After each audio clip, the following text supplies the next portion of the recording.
पाकिस्तान अब चीन की तकनीक पर बनी फतेह 3 मिसाइल को भारत की ब्रह्मोस मिसाइल का जवाब बताकर दुनिया के सामने पेश कर रहा है। दावा किया जा रहा है कि यह मिसाइल सुपरसोनिक है, तेजी से हमला कर सकती है और भारत की ब्रह्मोस जैसी ताकत रखती है। लेकिन सबसे बड़ा सवाल यही है कि वास्तव में पाकिस्तान की फतेह 3 मिसाइल ब्रह्मोस का मुकाबला कर सकती है या फिर यह केवल चीन और पाकिस्तान का एक बड़ा प्रचार अभियान है। और क्या पाकिस्तान अब चीन की मिसाइलों का दलाल बनकर खाड़ी देशों को हथियार बेचने की कोशिश कर रहा है? दरअसल ऑपरेशन सिंदूर के बाद पाकिस्तान की सेना और वहां का रक्षा प्रतिष्ठान बेहद दबाव में दिखाई दे रहा है। भारतीय ब्रह्मोस मिसाइल ने जिस तरह पाकिस्तान के एयरवेज और सैन्य ढांचे पर सटीक हमले किए, उसके बाद पाकिस्तान को ये एहसास हुआ कि उसके पास भारत की सुपरसोनिक स्ट्राइक क्षमता का कोई वास्तविक जवाब नहीं है। रिपोर्ट्स में दावा किया गया कि भारत ने नूर खान एयरवेज समेत कई अहम ठिकानों पर तेज और सटीक हमले किए थे, जिनको रोकना पाकिस्तान के लिए बेहद मुश्किल साबित हुआ। यहीं से पाकिस्तान ने चीन की तरफ तेजी से रुख किया। चीन पहले से पाकिस्तान को मिसाइल, ड्रोन,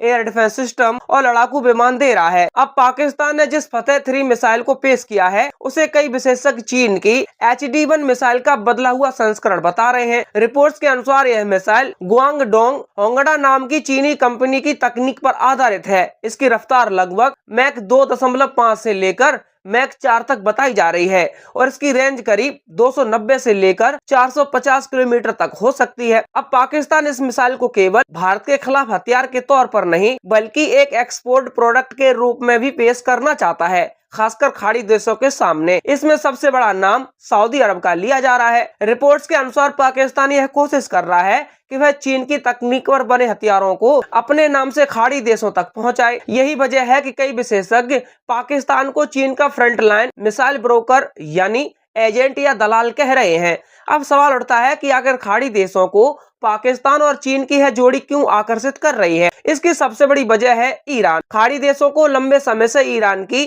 बैलिस्टिक और क्रूज मिसाइल ताकत का डर रहा है। सऊदी अरब पहले भी चीन से DF-3 जैसी मिसाइलें खरीद चुका है। अब अगर पाकिस्तान चीन की मिसाइलों को कम कीमत में, जल्दी डिलीवरी और इस्लामिक सहयोग के नाम पर बेचने की कोशिश करता है, तो कुछ खाड़ी देश उसमें दिलचस्पी दिखा सकते हैं। लेकिन यहाँ सबसे बड़ा मुद्दा है विश्वसनीयता का, क्योंकि पाकिस्तान की फतेह मिसाइल फैमिली को लेकर भी पहले भी सवाल उठ चुके हैं। ऑपरेशन सिंदूर के दौरान पाकिस्तान ने फतेह मिसाइलों से हमला करने की कोशिश की थी, लेकिन भारतीय एयर डिफेंस सिस्टम ने उन्हें इंटरसेप्ट कर दिया। रिपोर्ट्स में यह दावा किया गया कि भारत के आधुनिक एयर डिफेंस नेटवर्क और S-400 जैसे सिस्टम ने पाकिस्तान की कई कोशिशों को विफल कर दिया। यानी जिस मिसाइल का परिवार वास्तविक युद्ध प्रदर्शन में सवालों के घेरे में हो, उसे ब्रह्मोस का जवाब बताना खुद में बहुत बड़ा दावा है, क्योंकि ब्रह्मोस केवल एक मिसाइल नहीं है, बल्कि भारत की सबसे भरोसेमंद स्ट्राइक क्षमता में से एक बन चुकी है। ब्रह्मोस जमीन, समुद्र, हवा और पनडुब्बी चारों प्लेटफॉर्म से लॉन्च हो सकती है।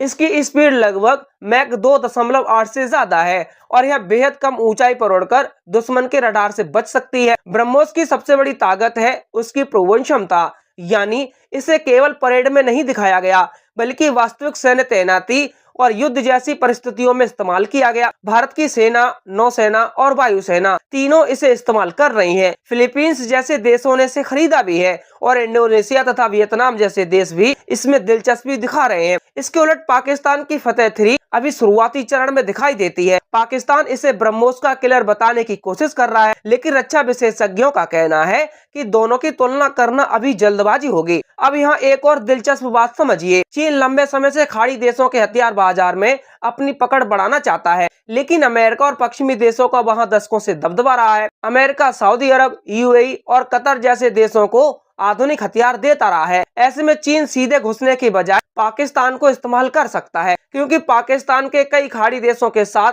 धार्मिक, सैन्य और राजनीतिक संबंध काफी पुराने हैं। पाकिस्तान पहले भी सऊदी अरब को सैन्य प्रशिक्षण, सैनिक और सहयोग देता रहा है। अब वही नेटवर्क चीन के लिए हथियार बेचने का रास्ता बन सकता है। यही वजह है कि एशिया टाइम्स जैसी रिपोर्टों में कहा गया कि पाकिस्तान अब चीन का मिसाइल ब्रोकर बन सकता है। लेकिन यहाँ एक बड़ा खतरा भी है। अगर खाड़ी देशों में चीनी पाकिस्तानी मिसाइलें तेजी से पहुँचती हैं, तो इससे पूरे पश्चिम एशिया में हथियारों की होड़ तेज हो सकती है। ईरान पहले ही अपने मिसाइल कार्यक्रम को मजबूत कर चुका है। इजराइल के पास अत्याधुनिक मिसाइल रक्षा प्रणाली है। ऐसे में अगर सऊदी अरब या दूसरे देश पाकिस्तान के जरिए चीनी मिसाइलें खरीदते हैं, तो क्षेत्रीय तनाव और बढ़ सकता है। अब बात करते हैं भारत के नजरिए की। भारत के लिए है केवल पाकिस्तान का मामला नहीं है, बल्कि चीन की बड़ी रणनीति का हिस्सा माना जा रहा है। चीन कहता है कि भारत के खिलाफ पाकिस्तान हमेशा एक दबाव बिंदु बना रहे, इसलिए चीन पाकिस्तान को लगातार नई तकनीकें दे रहा है, चाहे वह JF-17 फाइटर जेट हो, PL-15 मिसाइल हो,